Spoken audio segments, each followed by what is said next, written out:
안녕하세요. 제가 오늘 여러분들한테 이제 얘기할 거는 고려 국경선 관련 얘기를 좀 하려고 그래요. 이 고려 국경선 문제에 대해서는 여러분들 전혀 아무 문제가 없다라고 생각을 하고 여지껏 중고등학교에서 시험 보고 그거 갖고 대학교 들어가고 뭐 고시도 문분이 다 그랬을 거예요. 그런데 어느 날 갑작스레 야, 이 고려 국경선이 문제가 있다 뭐 이런 얘기 나오니까 이건 또 무슨 뚝단지 같은 소리냐 뭐 이렇게 해가면서 이제 의아하는 분도 계실 거고 또 궁금해하시는 분도 계실 거고 그럴 거라고 생각을 해요. 저도 처음에는 그랬으니까요. 저도 처음에는 그랬는데 제가 중국에서 92년도부터 1992년도부터 99년까지 중국에서 유학을 했는데 그때 이제 중국에서 이런저런 책을 제가 이제 고고학이니까 고고학 책 계속 보다가 안 되면 이제 다른 책도 이제 보는데 우리가 배운 얘기랑 전혀 다른 얘기가 거기 써 있는 거예요. 중국 역사책에. 근데 처음이라 돼서 이게 무슨 얘기인지 잘 모르겠고 이제 그렇게 되는데 나중에 이제 독서백편 의자연이라고 그러잖아요. 책을 100번 보면 깨달아진다고 이제 그런 식으로 책을 이제 접했는데 그러면서 저 점점 이상해서 이제 혼자 비망록을 쓰기 시작을 했죠. 비망록을 쓰기 시작을 해가지고 비망록을 한 4, 5년 썼나요? 썼는데 거기에서 이제 제가 메모 비망록을 썼던 그 내용들 중에서 나중에 원사료를 뒤져보는 과정에서 이게 우리가 지금 배우고 있었던 게 문제가 있었다. 확실히 문제가 있었다. 이제 이런 걸 확신하게 됐죠. 그러는 과정에서 제가 이제 아시는 분들은 아실 텐데 1925년 조선 총독부에서 편찬한 조선사라는 책이 있습니다. 37권인데요. 그 37권을 가지고 제가 이제 그걸 번역하고 해제하고 원사료 대조 작업을 하는데 그게 굉장히 큰 사업이에요. 큰 사업인데 연구 책임자로 제가 하고 있는데 그 연구 책임자니까 계속해서 이제 돌아가는 상황을 보잖아요. 번역을 해오고 또 원사료랑 대조하는데 이제 그런 걸 하다 보니까 생각지도 않은 얘기들이 거기서 나오는 거예요. 여러분들 하나 예를 들어드리면은 여러분들 이순신 장군을 삭탈 관직하게 시킨 게 원균의 모함이었다 이렇게 배우셨죠? 야, 우리도 이제 어렸을 때 이순신 배워가면서 뭐 그런 생각을 했는데, 그렇게 배웠는데, 그래서 우리 선생님 보고 그 이순신하고 원균 관련 자료 담당 어느 분이 하세요? 그랬더니, 그분이 어느 분이, 예, 제가 합니다. 그러면서 그거 자료 좀 한번 꺼내와 보세요. 그래서 봤더니 조선사에 원균이 이순신을 모함하였다니 써 있는 거예요. 그래서 원사료 좀 봅시다. 원사료를 쭉 봤어요. 원사료를 쭉 봤는데 원사료에는 원균이 이순신을 모함했다는 얘기가 하나도 없어. 하나도 없고 그 답이 안 나오는데 근데 우리는 그런 과정에서 다른 역사는 전혀 문제가 없을 거라고 생각을 했던 거예요. 그런데 이제 아까 제가 말씀드렸듯이 제가 이제 비망록 정리를 하다 보면서 고려 국경사를 제가 쭉 찾아봤거든요. 찾아봤는데 이건 분명히 문제가 있어. 이건 분명히 문제가 있는 거예요. 이거는 왜? 조선왕조실록이라든지 고려사, 요사, 금사 이런 책에 기록된 고려 국경선이랑 우리가 배운 고려 국경선이랑은 너무 다른 거예요. 이게 너무 다른 거예요. 그래서 이 문제가 해결이 안 되면 한국사 5천년 한국사는 안 풀린다. 이거는 안 풀린다. 그래서 제가 한 4년 전부터 우리 연구팀들한테 최고의 선수들을 그쪽에서 투입을 했어요. 그래가지고 한문하고 일본어하고 다 되는 분들만 다 투입을 해가지고 자 원사를 다 대조하라고. 그래서 이제 저도 이제 대조하고 그렇게 하고 이제 문헌은 문헌대로 하고 또 현장에 가서 여기 문헌에 기록된 지역이 이 지역이다 해가지고 이제 그걸 계속 한 4년 동안 고정을 해냈습니다. 고정을 해내서 재작년부터 발표를 했죠. 재작년부터 발표를 했는데 그 발표하니까 문제는 우리가 책을 그렇게 내놓고 논문을 써놓은 거에 대해서 그 논문에 대한 한 편도 반박 논문이 없어. 지금까지 없습니다. 그러면 이제 그 서서 이제 고려 국경선은 이제 우리가 연구원대로 이제 가는 거죠. 자, 그러면은 제가 그 연구했던 그 자료를 조금씩 좀 말씀드리겠습니다. 고려 국경선의 사실. 그런데 우리는 진실이라는 말을 많이 썼죠. 근데 그 갑자기 이게 또 사실이라고 왜 쓰나 그러는데, 사실하고 진실하고는 전혀 의미가 다릅니다. 사실은 있는 그대로고 진실은 내가 하고 싶은 대로 상상을 하는 거예요. 그냥 한국사에서 고려사 연구는 거의 완벽하다는 것이 이제 고려사 연구자들의 대부분 생각이다. 쭉 했는데, 최근에 재작년에 나온 어느 성균관대학교에서 했던 수선학회라는 학회에서도 보면은 고려사는, 고려 국경사에 있던 거는 너무 완벽하게 연구가 돼 있어서 더 이상 연구할 게 없다. 그런 식으로 해요.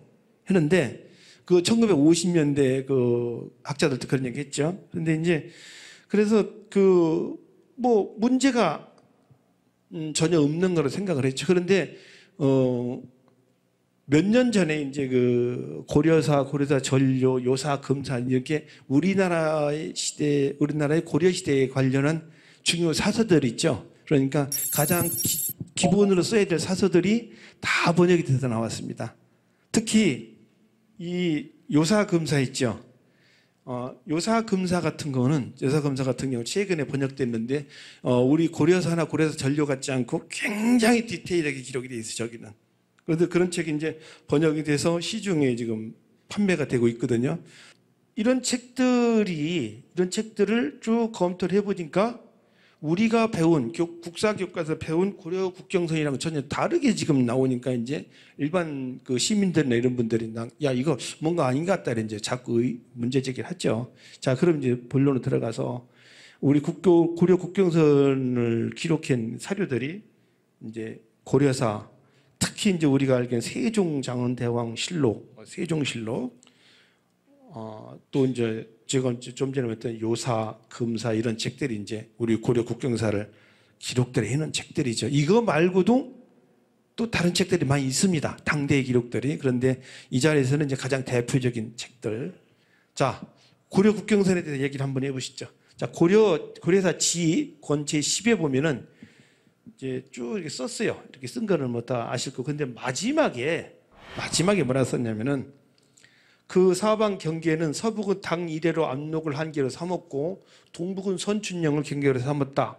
무릇 서북은 그 이르는 곳이 고구려에 미치지 못했으나 동북은 그것을 넘어섰다. 이제 대략 사책이 나타난 연역에 근거하여 지리를 짓는다. 이렇게 돼 있거든요. 요 얘기를 쓴 거는 조선시대 때 쓴 겁니다. 조선시대 때 고려 국경선을 고려사에서 고려사 지리지, 고려라는 나라가 어디를 경계를 했냐 하는 걸 쓴 거거든요. 여기 보면은 이제 압록을 그리고 선춘령을 이래 됐거든요. 요 기록이 있는데 요 기록으로는 어떻게 돼요? 사실 뭐가 뭔지 잘 몰라요. 기록만 있으니까. 근데 이제 요 기록으로 된 우리는 지도를 고려 국경선 지도를 요렇게 요걸 만들어 쓰는 거예요. 요거 많이 보셨죠? 이거 우리나라 중고등학교 학생들 교과서에 나오는 얘기입니다. 이거. 그런데 앞에 이 내용을 가지고는 이렇게 그려도 별로 할 말이 없어요. 왜 그러냐면은 압록강 갖다 여기다 막고 선춘령 여기다 박으면 되니까. 그러면 돼요. 아무 문제가 없는데 문제는 이제 고려사를 썼던 조선시대 때, 특히 세종 때 세종대왕 실록에 보면은 고려사에 나온 선춘령 있죠. 고려시대 국경선에 선춘령 가는 길을 자세히 써놨습니다. 왜? 그때 세종이 명나라랑 국경협정을 하는데요. 명나라랑 국경협정을 하는데 이 북쪽을 여기까지 올려서 이제 그 국경선을 정해야 되는 협정을 하는데, 그 근거를 찾기 위해서 세종의 아버지인 태종이 고려시대 때 실록을 꺼내 들읍니다. 실록을 꺼내 들어가지고 그때 국경선이 어떻게 되냐 그 기록을 찾아내요.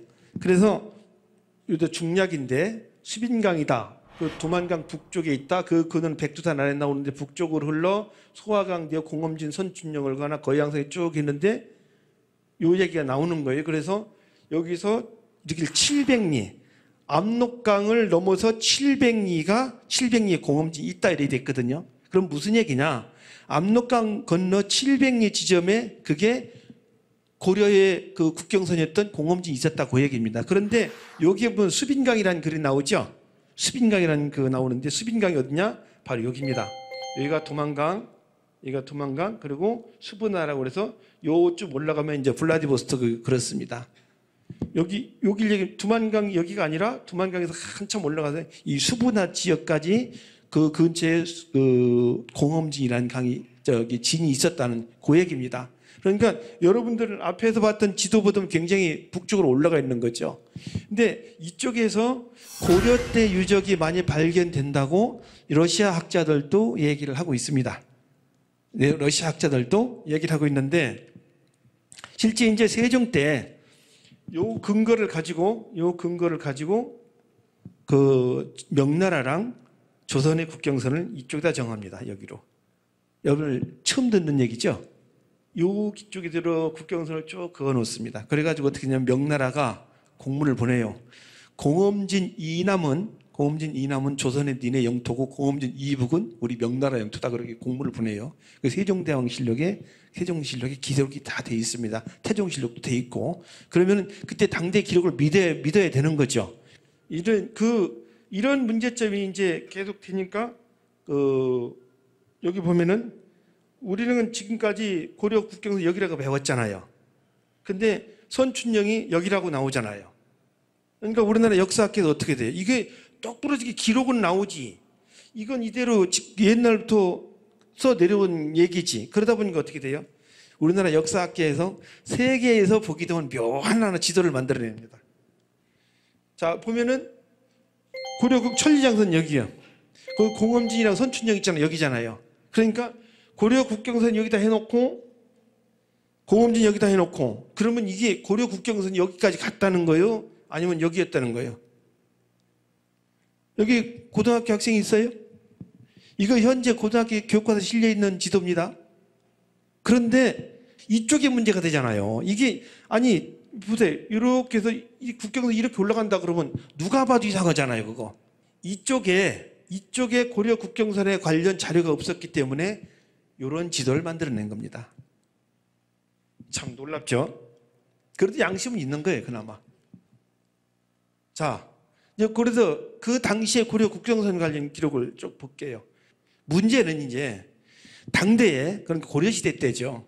고려시대 때 북송에 서긍이라는 사람이 고려에 사신으로 오거든요. 서긍이라는 사람이 사신으로 오는데 그 서긍이라는 사람이 고려에 사신으로 와서 돌아가다 남긴 책이 있죠.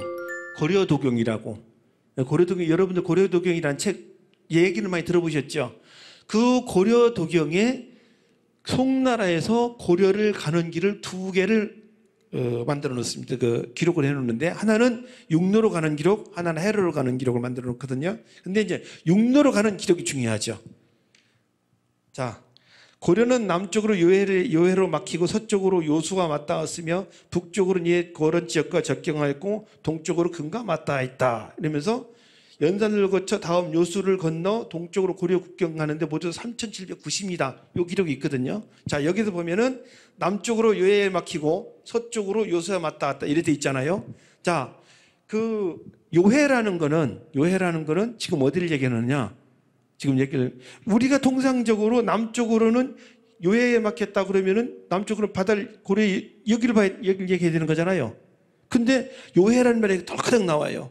요해라는 말이. 그럼 요해가 어디냐? 옛날엔 요거를 요해라고 그랬습니다. 여기를. 그래서 지금도 옛날 저거 20년 전 30년 전 책들 보면은 요해총서라는 말을 씁니다. 요해라는 말을. 바로 어디냐? 여기에 요해에 막혀 있다.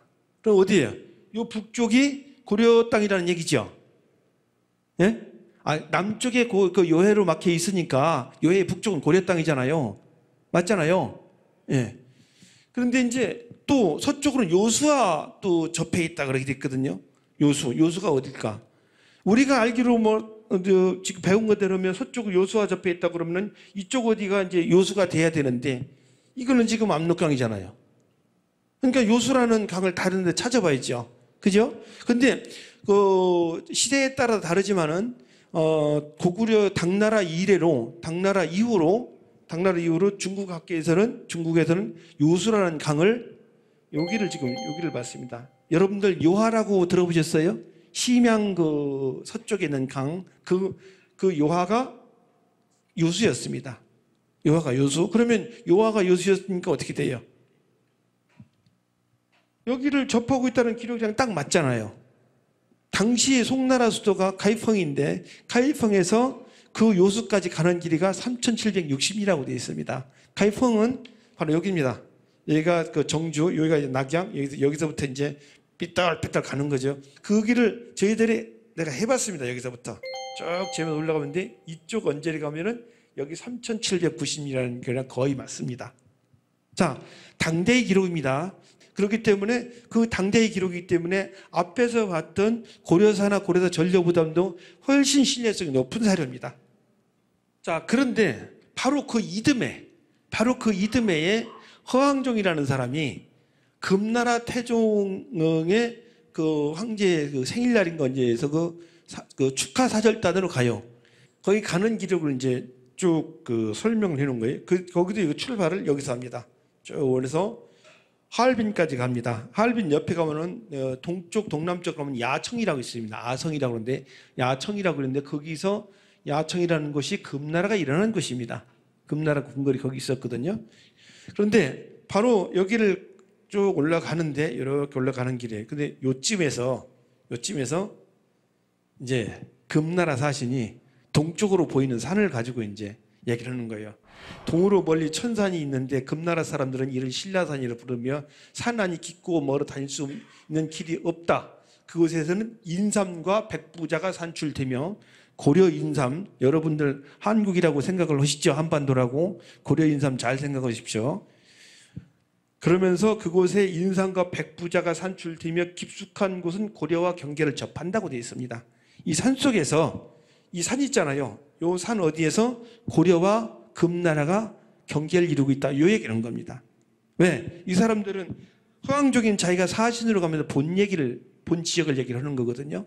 요거 당대의 기록 갔다 와서 일지 쓴 겁니다. 37일 동안 일지 쓴 거거든요. 여기 보면은 허황종은 요 길로 갔습니다. 요 길 갔는데 요 근처에서 바로 요 얘기를 써놓은 겁니다. 그러면 어떻게 되냐면 고려 국경선이 요 근처 어딘가 있었다는 얘기죠. 그렇게 되는 겁니다. 또 이런 비슷한 기록이 이제 요사에도 쭉 나와 있습니다. 요사에도 하다 보니까 동경 여기서 그 동경이 그때는 표준점이었으니까 동쪽에 여기가 바로 여기입니다. 여기서 다 구부러지는데 바로 요 나라 국경이랑 고려 국경 요 근처에 있다고 다 기록을 해놓은 겁니다. 그런데 이제 여기 또 역시 신주라는 그 지명이 나오거든요. 요사에 신주.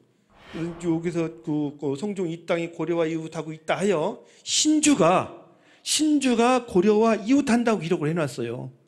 신주 바로 금나라 때랑 요나라 때는 행정구역을 거의 같이 쓰거든요. 같이 쓰는데 바로 금나라 지도에 신주를 딱 기록을 해놔요. 어디에? 여기에 기록을 해놔요. 자, 그러면 아까 이 신주가 허황종이가 갔던 고기를 얘기를 한 겁니다. 자, 여기 고려와 이 땅이 고려와 이웃하고 있다 하여 고려랑 국경을 하고 있다는 거잖아요. 그때 당시의 기록에 이 지도에 여기 나와요. 여기에 또 하나 이제 송나라 역사 송사거든요. 송나라 외이열전에 그 고려가 외이열전이 고려열전을 쓰는데 바로 요 기록이 뭐냐면은 거란의 기방들이 매하를 건너왔다 쭉 하면서 매하라는 지역에서 거란군이랑 고려군이랑 싸움을 했던 전쟁을 했던 기록이에요. 굉장히 송나라 얼마나 큰 전쟁을 했는데 그 어떻게 돼요? 송나라 그 기록기까지 남아 있었겠어요. 근데 매하라는 강에서 그렇게 큰 전쟁을 했던 매하 그 얘기는 고려 그 한반도에서는 매하라는 뜻은 절대 하나도 안 나옵니다. 전혀 안 나옵니다. 그런데 그 매하라는 지명이 어디에 나오냐? 여기 제가 지금 계속해서 반복해드는 신주 뭐 이런 그 지역 있죠? 바로 그 지역에서 나옵니다. 이 지역입니다. 바로 소매하, 대매하 이런 기록이 나오는데 지금 여기 가면 소매하, 대매가 다 나옵니다. 이렇게. 그럼 어디냐? 송나라 기록에도 요 고려가 거란이랑 거란이랑 전쟁을 하는데 요 근처에서 싸웠다는 그 얘기를 하고 있는 거거든요. 혹시 이게 강감천의 귀지대첩 아닌가 이제 혼자 그렇게 생각해 보죠. 강감천의 귀지대첩은 여러분들이 아시는 것처럼 한반도에서 일어난 적 없습니다. 절대 그런 일 없어요. 또 하나가 문제가 이제 되는 게 천령이 있잖아요. 여러분들 천령이는 원나라, 명나라가 한반도 강원도 북부에 있던 천령에다 설치했다가 배우셨죠? 여기 배웠잖아요. 여기에. 그래가지고 이성계가 이 명나라가 천령이를 설치하니까 이 천령이를 갖다가 뽀개려고 군대를 이끌고 가죠. 천령이는 여기 있다고 그러는데 이성계가 군대를 이끌고 어디로 가느냐? 여기로 가. 아니 천령이가 여기 있으면 여기 가서 이걸 때려 부시합 번진 던지면 되는데 왜 군대를 끌고 여기로 가요? 여러분들 이해가 되세요? 명나라 이때 이쪽 다 못 먹었어요. 그때 이제 원나라랑 막 싸우고 있을 때거든요. 그러면서 천령이 쌍성 총관부가 여기 있다고 그래가면서 거기 선춘령도 여기 있다고 이제 그러고 있는 거예요. 근데 명나라 기록 있죠? 명나라 기록에 천령이 기록이 나와요. 어디 있다고. 쭉 여기 보면은 봉지편 1차가 봉지편 여기서 1차 천령이고 그다음에 1년인가 2년 있다 바로 지금 천령시로 옮겨갑니다. 왜 여기 있다 여기로 옮겨갔는지 그거는 이제 우리 연구단에서 거의 이제 밝혀냈거든 이유를 냈는데 그거는 뭐 나중에 이제 기회가 되면은 다시 얘기를 하게 되면 다시 한번 할 텐데 그까지는 이제 여기서 구체적으로 얘기를 그래서 천령이는 제일 처음에 1차로 여기 설치하고 그다음에 2차로 여기로 옮겨갔다. 이거는 어디예요? 고려시대 때 기록이 아니라 천령이는 중국의 행정구역이죠. 중국의 행정구역인가 어떻게 돼요? 중국 기록이 가장 잘 남아있는 거예요, 이게. 중국 기록이 잘 남아있는데 그게 아닌 것처럼 해서 이 우리나라가 계속해서 이제 잘못 쓰고 있는 거죠. 자, 근데 문제는 500년 이후에 지금은 뭐라고 돼 있냐? 이게 이제 천령박물관에 가면 중국 요녕성 천령시 박물관에 보면 요 책이 있습니다. 요 기록에 보면은 지금 요녕성 천령시 지역에서 잠시나마 고려와 요 나라가 고려와 거란이 국경을 한 적이 있었다는 기록을 남겨놨어요. 바로 지금의 중국 지역 역사책에서는 어떻게 돼요? 고려 국경선이 중국 요녕성 중부 지역에 있었다고 기록을 해놨습니다. 그러면은 우리가 배웠던 한반도 남반부를 중심으로 한 고려 국경선이 이게 어떻게 나왔냐? 사실 고려 국경선에 대해서 지금 우리가 알고 있는 고려 국경선에 비슷한 얘기를 한 게 한진사, 한치훈, 이 숙질간이 그런 얘기도 해요. 예? 해동 역사 이렇게 써가면서 그리고 또 이제 거기다가 덧붙여서 한번 시계 밀어붙이는 게 다산 정약용입니다. 정약용. 근데 그때는 한치훈이나 한진서, 정약용이 그렇다 하더라도 더 다른 얘기들 그러니까 고려 국경선은 북쪽 선춘령이 있었다는 것이 그게 국가의 대세였었어요. 왜 그러냐면은 지도 이런 게 막 나오거든요, 그때는. 그래서, 영정조 때, 특히 영조 때 같은 경우는 북벌을 생각하는 사람들이 있어서 윤관의 선춘력 이런 것에서 굉장히 강한 집착을 보일 때였는데 한진선, 한치훈, 정약용 이런 사람들은 어떤 자료를 봤다기보다도 그냥 뭐 생각해서 조금 본 것 같고 이제 막 쓴 거죠. 그런데 그러다 보니까 국가 입장과 개인의 입장은 전혀 다르는데 그 개인의 입장을 갖다가 국가의 입장인 양 조작을 해놓은 분들이 있어요. 그게 누구냐? 시라토리 구라키치라는 사람이랑 시라토리 구라키치가 대장이 되고 스타스오 기치가 이제 한국 고려 시대 때 국경을 담당했는데 여기 이제 스타스오 기치라는 사람, 요 사람이 대표 저자입니다. 대표 저자. 요 책이 조선 역사 지리. 요 사람이 요걸 만들었는데 요걸 만들 때 뭐라 그랬냐? 한국 사람은 거짓말 잘한다. 그 대표가 서희다. 이런 사람들이 쓴 책을 믿을 수가 있겠나?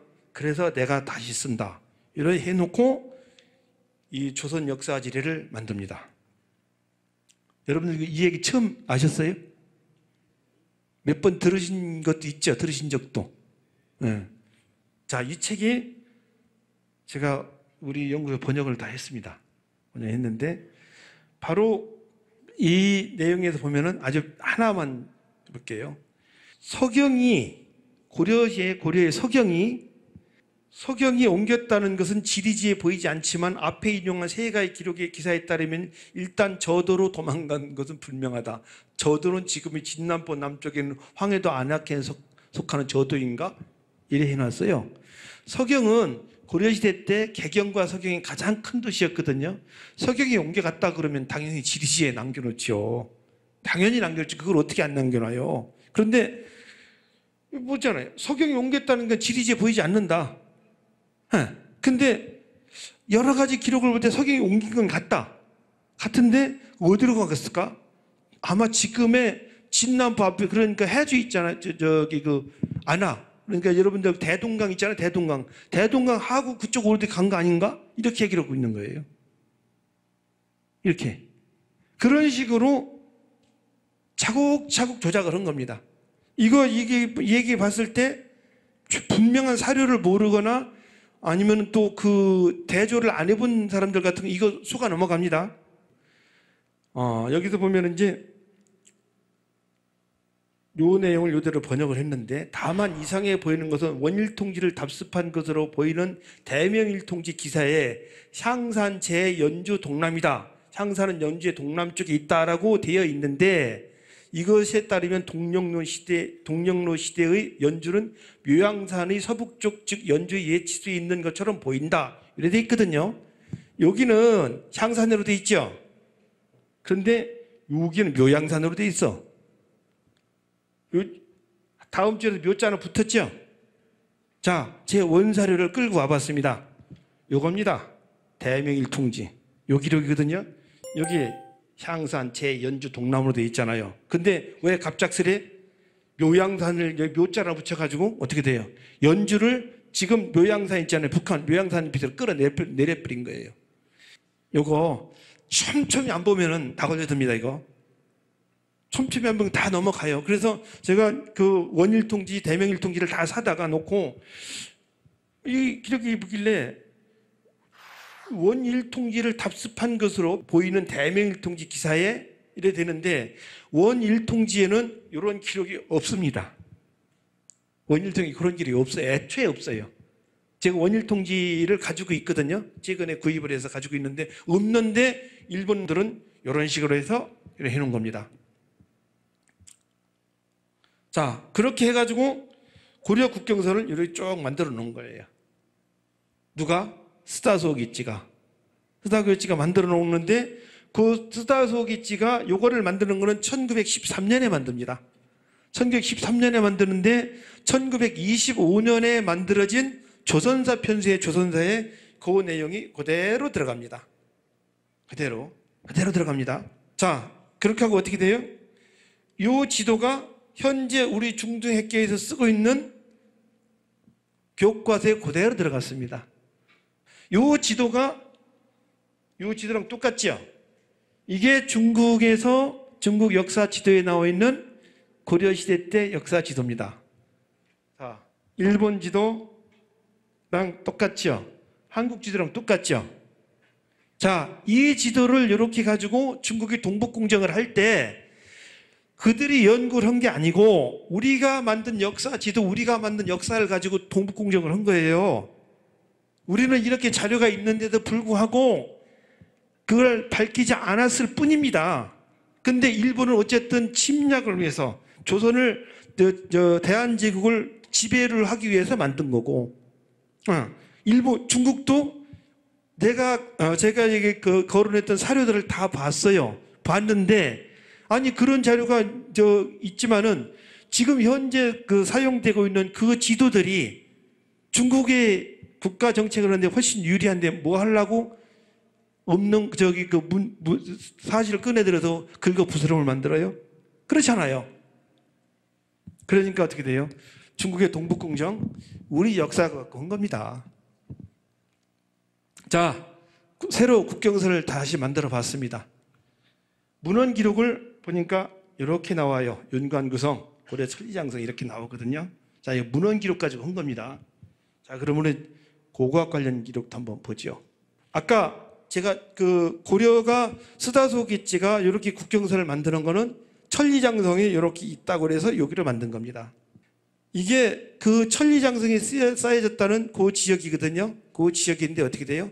이 지역은 평균 해발 고도가 500m에서 1000m 되는 산지가 돼서 성 못 쌓습니다. 그리고 성이 굉장히 가파뤄요. 가파뤄가지고 그 사이에는 낭유림 산맥에서 북한 쪽에는 성 못 쌓습니다. 그리고 뒤에서 그 찾아본 가로 의하면은 그 지역에서는 성타가 하나도 안 나왔습니다. 다른 거 보지만 여기 있잖아요. 이걸 보세요. 요게 요 지역 A, B 지역 있잖아요. A, B 지역을 갖다가 제가 지형들을 만들어 놓은 거거든요. 지형들을. 여기 보니까 이게 얼마나 가파려. 여기 성을 쌓는다고요? 여러분들 만리장성을 쌓은 성을 보면은 만리장성을 쌓은 거는 그 산이 가파르긴 해도 산 등석에는 계속해서 사람들이 움직일 수 있는 그런 그 산등성이 있어서 만드는 거예요. 그런데 이쪽 낭유림 그쪽 산은 그런 게 없는 산입니다. 자, 여기서 이 지역에는 성을 못 쌓는다는 거. 그렇게 하고 또 뭐냐? 지금까지 조사한 데 성에 나온 적이 없어요. 천리가 됐든 백리가 됐든 그러면은 어지간하면은 한 뼘이 되든 10m는 남아 있는 게 정상이거든요. 근데 안 남아요. 여러분들 그 요새 구글 지도 제가 그 최근에 입수한 북한 지도에 봐도 이런 거 하나도 성타 안 나옵니다. 굉장히 정밀한 지도를 제가 입수했거든요. 대요사적, 고려의 대요사적, 요 나라의 그 요사에 그 기록된 그 책에 보면은 요사에 고려의 그 천리장성에 대한 기록이 나와요. 고려 천리장성. 여기에 있다고 나옵니다. 여기에 있다고.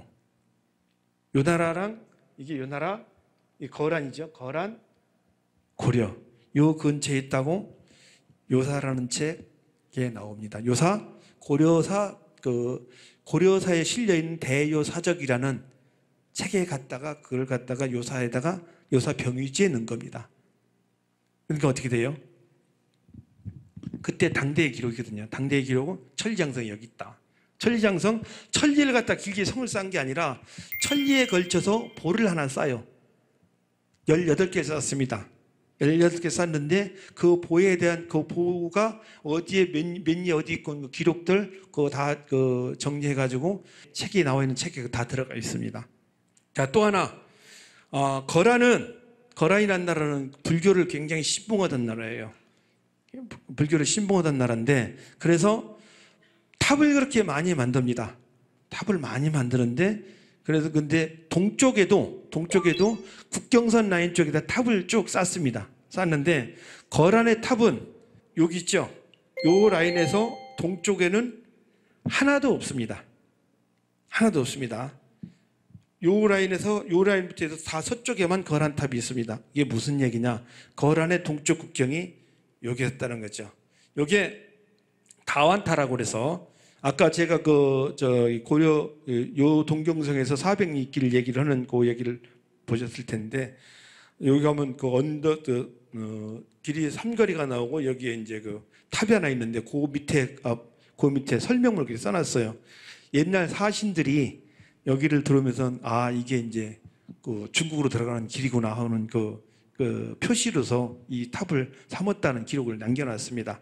남겨놓고 그러다 보면 어떻게 되냐면은 바로 고고학 자료에서도 요 탑을 경계로 동쪽은 고려고 서쪽은 거란이었다. 또 하나 제가 얘기를 근거 자료가 없어서 안 했는데 거란의 무덤은 벽돌 무덤이고 전실 무덤인데 여기서부터는 벽돌 무덤이 나오질 않습니다. 전실 무덤이 다 여기까지만 나옵니다. 이게 무슨 얘기냐? 문화적으로도 두 나라는 두 지역은 분리가 돼 있었다는 얘기입니다. 우리는 앞으로 고려를 얘기를 할 때, 고려 국경선을 얘기를 할 때 지금까지는 여러분들이 요걸 배웠어요. 지도를 좀 이쁘게 그려야 될 것 같으네요. 요걸 했는데 이제는 우리가 문헌 자료나 고고학 자료 등등 모든 거를 다 근거를 해서 확정한 이 국경선으로 가야 되는 겁니다. 여러분 동의하시죠? 네.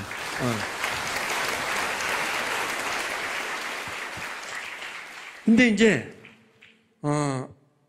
문제는 여러분들이 여기서 강의를 듣고 가시고 그래서 주변 분들한테 얘기를 하시고 이제 이런 것이 이제 하나하나 되면서 시민사학이라는 게 되는 겁니다. 옛날엔 역사학자들만 역사했거든요. 근데 요즘에는 이런 자료들이 아까 고려사, 고려사 전류, 요사금사 이런 거 번역 다 돼 있거든요. 그래서 여러분들 다 한글 잘 아시잖아요.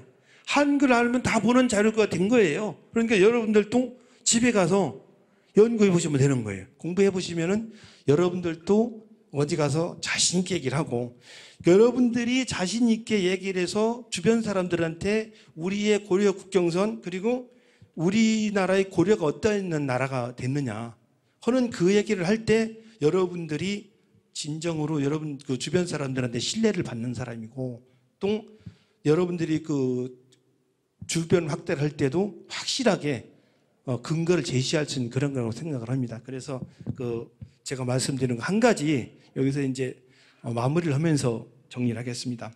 현재의 우리나라 역사 지도, 고려시대 역사 지도를 가지면은 어느 시대에 언제 찾아올지 모르는 남북 통일 분명히 되긴 될 겁니다. 그 남북 통일은 굉장히 어렵습니다.